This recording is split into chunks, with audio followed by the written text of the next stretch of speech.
Hello বন্ধুরা, তোমাদের কাছে আমি রেসিপি নিয়ে এসেছি চাল কুমড়ো ছোলা দিয়ে রান্না দেখাবো। তো প্রথমেই কড়াই সরষের তেল দিলাম, তেল গরম হয়ে গেছে, দুটো শুকনো লঙ্কা, গোটা জিরে, একটা তেজপাতা দিলাম ফোড়নের জন্যে। তো এবার চাল কুমড়োটাকে ধুয়ে রেখেছিলাম, সেটাকে আমি দিয়ে দিলাম কড়াই। দেখো বন্ধুরা, ফলো করো।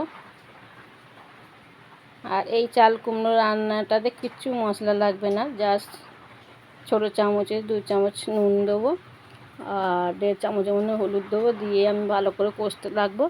কষে কষে জল উঠবে, আমি চাপা দিয়ে দিয়ে এই জিনিসটাকে রান্না করবো। জল দিতে লাগবে না বন্ধুরা। তো তোমরা দেখো, ফলো করো। আর এত টেস্টি হয়, খুব সুন্দর হয়, এরমভাবে রান্না করবে। আর বেশিরভাগ রুটি দিয়ে, পরোটা দিয়ে খেতে খুব ভালো লাগে।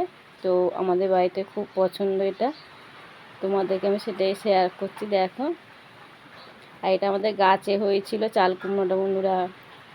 তো তোমাদেরকে আমি রান্না করে দেখাচ্ছি, শেয়ার করছি। দেখো, ভালো লাগলে অবশ্যই বাড়িতে বানিয়ে খাবে বন্ধু, খুব ভালো লাগবে।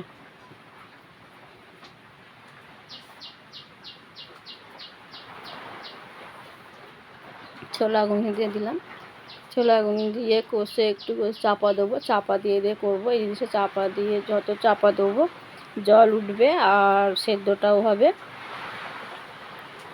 দেখো বন্ধুরা, সেদ্ধ হয়ে গেছে। এবার এটাকে আমি শুকনো শুকনো করে নামাবো।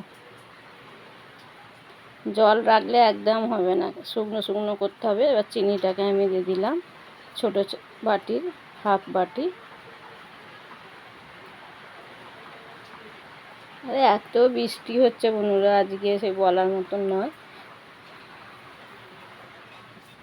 দেখো, শুকনো শুকনো হয়ে গেছে। এবার আমার চাল কুমড়ো রান্না রেডি।